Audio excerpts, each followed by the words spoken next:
Masih setia untuk ngebahas tokusatsu legendaris, suhunya dari para Kamen Rider sekaligus film favorit kalian para generasi milenial. Ya udah deh, langsung aja kita ke alurnya, tapi jangan lupa break dulu ya. Kalau sudah, selamat bergabung di Oke Film.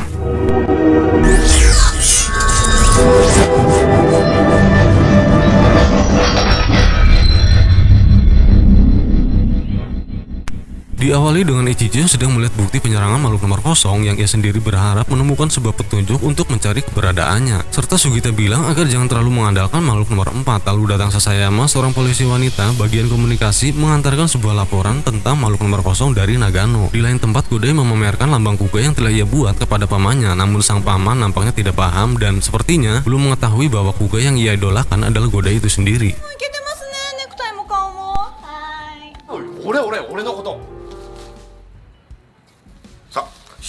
Kemudian Shin menampilkan para Grongi di markas persembunyiannya dan terlihat berubah bersama kawanan Grongi kelas menengah, yaitu dari grup Mi, yang pastinya lebih kuat dan memiliki Gegeru yang berbeda dari grup Zu, yaitu Grongi dengan kelas terendah. Berubah mengajak mereka karena grup Zu tidak becus dalam melancarkan aksi Gegerunya. Ia memperlihatkan sebuah simbol yang ditandai dengan coretan yang menandakan Grongi tersebut telah gugur, dan terlihat simbol Grongi Simba Mawar berada di paling atas, yakni mengartikan bahwa ia sebagai pemimpin sekaligus juri antar dua golongan Grongi tersebut. Berhubung grup Zu saat ini hanya 3 yang tersisa, maka Gegeru selanjutnya akan diambil alih oleh grup Mi. Yang berbeda dari grup ini, target pembunuhan ditentukan sendiri tanpa durasi waktu karena korban dari grup Mi tentu lebih banyak daripada grup Zu. Untuk nama Grongi memiliki 3 struktur kata yang secara teknisnya diawali dengan kelas Grongi, nama panggilan, dan yang terakhir spesies. Seperti Juba-Juba, Ju berarti kelas, Baju nama panggilan, Ba yang berarti spesies berjenis serangga yang diketahui yaitu belalang. Karena cara membunuh Grongi berdasarkan kebiasaan dari spesies itu sendiri. Serta masih ada berbagai spesies lainnya termasuk Rebarubade, D yang berarti spesies tanaman yaitu mawar seperti pada simbolnya, serta grup Go, Grongi kelas atas yang pastinya akan ada pembahasannya nanti.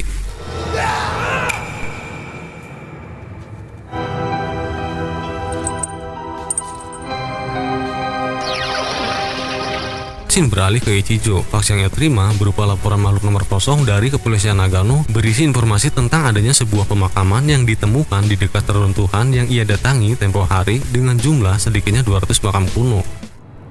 200? Nani?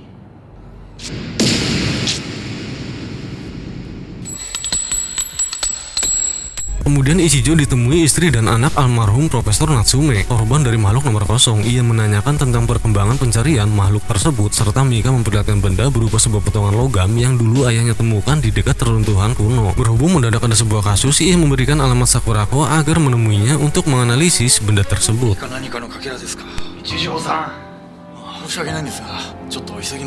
Sampainya Ichijo di TKP, ada seorang korban tewas yang disebabkan karena ada sesuatu benda yang masuk melalui kepala dan menembus jantung hingga sampai ke kakinya, dan ditemukan sebuah lubang yang kemungkinan arah benda tersebut berasal dari atas, yang pastinya bukan peluru. Shin diganti ke Sakurako yang sedang menjelaskan arti dari terjemahan teks kuno yang pada fakta kali ini mereka baru mengetahui manusia adalah Linto dan makhluk tak dikenal disebut dengan Grongi. Beberapa saat kemudian datang Mika dengan ibunya. Ia meminta bantuan Sakurako untuk menganalisis benda yang ayahnya temukan, berharap menemukan sebuah petunjuk. Lalu datang Jin dengan antusiasnya begitu mengagumi benda tersebut yang seolah-olah tidak memperdulikan Mika yang mengharapkan keadilan untuk ayahnya.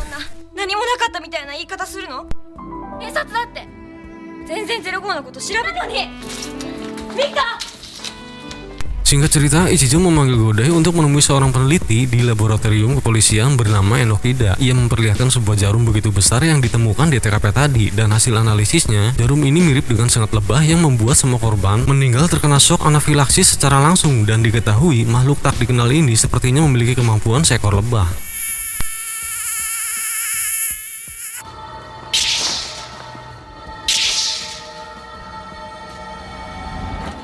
Rupanya aksi serangan dari makhluk ini terjadi setiap 15 menit sekali, dan di setiap titik kejadian membentuk pola spiral layaknya sarang lebah. Setelah diketahui titik serangan selanjutnya, Godai dan Ichijo dengan segera menuju ke lokasi.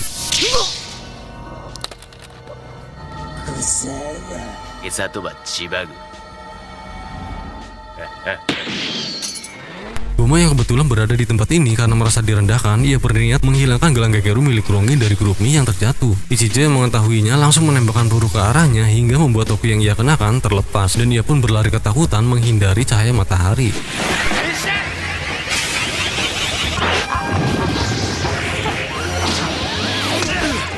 Kuga dengan warna merahnya menghajar makhluk tersebut hingga ia terjatuh, yang nampaknya makhluk ini tidak begitu kuat. Dengan melihat sengaja yang sepertinya belum memanjang, ia kabur untuk mengulur waktu. Lalu Godai mengejar dengan kemampuan Kuga biru. Seperti di episode sebelumnya, kesatria naga biru harus memakai tongkat agar pukulannya kuat, dan saat pertarungan makhluk tersebut tiba-tiba menghilang. Hal ini membuat Kuga lagi-lagi harus mengamati arah serangan makhluk lebah ini. Kemudian sekilas cahaya hijau bersinar di matanya dan tiba-tiba ia muncul dengan pukulannya yang membuat Kuga hampir terjatuh. Dan di sini diperlihatkan pertama kalinya ia berubah menjadi warna hijau atau Pegasus Form. Seperti saat ia mendapatkan kekuatan Dragon Form, ia harus berusaha untuk melompat, dan berbeda untuk kali ini. Sepertinya pemicu perubahan warna hijau yaitu dengan cara mengamati lawannya, yang Godai sendiri baru mengetahui perubahan pada wujud ini.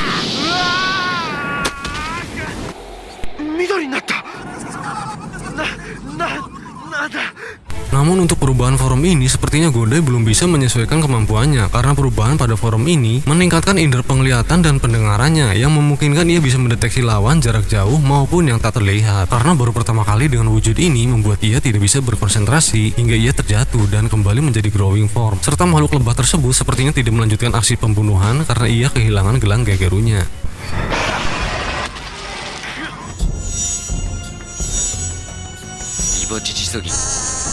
Mengetahui Godai berubah menjadi warna hijau, Ichijo menghubungi Sakurako untuk mencari tahu tentang kesatria hijau. Namun Sakura sepertinya harus menunda untuk menerjemahkan teks kuno karena sedang mencari Mika-chan yang menghilang. Yang mungkin frustasi tidak ada yang memperdulikannya, dan Ichijo membawa Godai ke tempat Tsubaki untuk memeriksakan tubuhnya. Seusai diketahui hasil pemeriksaan, rupanya batu amadam yang ada di tubuh Godai memudar karena saat perubahan ke wujud hijaunya, semua saraf di dalam tubuh Godai mengembang yang membuat indera pendengaran serta penglihatannya meningkat drastis, namun hanya bertahan selama 50 detik. Tentu hal ini banyak menguras tenaga, sehingga Godai kembali ke wujud growingnya, dan Tsubaki menyarankan untuk tidak berubah lagi dalam waktu 2 jam, menunggu batu amadam normal kembali.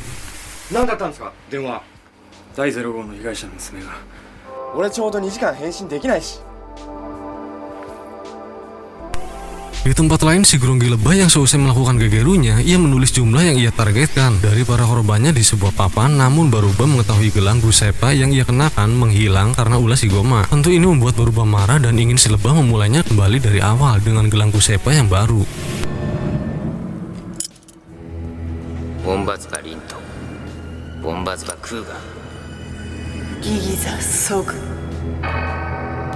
Jin beralih ke Sakurako. Terlihat Jin meminta maaf atas perkataannya yang membuat Mika pergi menghilang entah kemana. Kemudian datang Godai, ia meyakinkan pada ibu si Mika agar tak perlu khawatir karena ia berjanji akan menemukannya, dan ia bilang pada Sakurako untuk mengartikan sesuatu tentang Kuga hijau.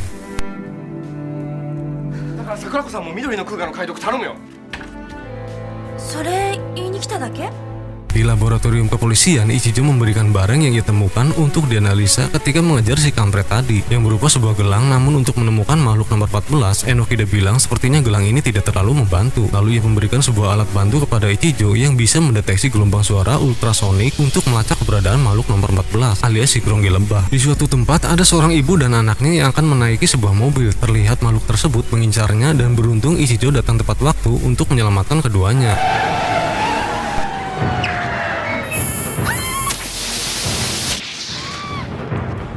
Kemudian ia menerima telepon dari Sakurako yang usai mengartikan tentang kesatria hijau dengan sebuah kalimat. Ia tahu kejahatan berada bahkan dari kejauhan. Seperti angin, ia adalah kesatria yang menembak jatuh musuhnya. Sambil menunggu waktu perubahan wujudnya normal kembali selama 2 jam, Godai mencari Mika di berbagai tempat di pesisir pantai. Secara bersamaan, makhluk tersebut yang rupanya mengetahui keberadaan Godai, dan ia juga menunggu sangat tersebut memanjang untuk menjalankan aksinya. Setelah pencarian beberapa lama, akhirnya Godai menemukan Mika dengan sebuah petunjuk kalung kerang yang Mika kenakan sama seperti kerang-kerang yang ada di pantai ini. Meski bukan seorang motivator, Godai selalu berusaha meyakinkan seseorang serta memberikan support agar tidak terlalu larut dalam kesedihan. Tentunya diakhiri dengan sebuah senyuman, dan tiba-tiba makhluk tersebut muncul dengan sengatnya yang sudah memanjang.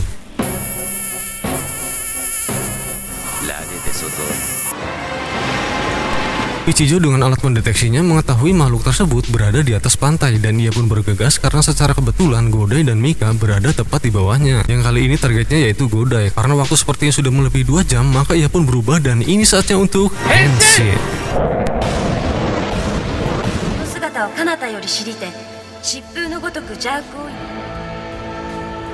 Dengan kekuatan barunya yaitu Pegasus, sang penembak jitu, serta indranya yang meningkat tajam, yang bahkan dia bisa menangkap sangat lebah yang begitu cepat, dan hanya dengan sekali tembak, Grongi tersebut langsung terkapar hingga diakhiri dengan sebuah ledakan.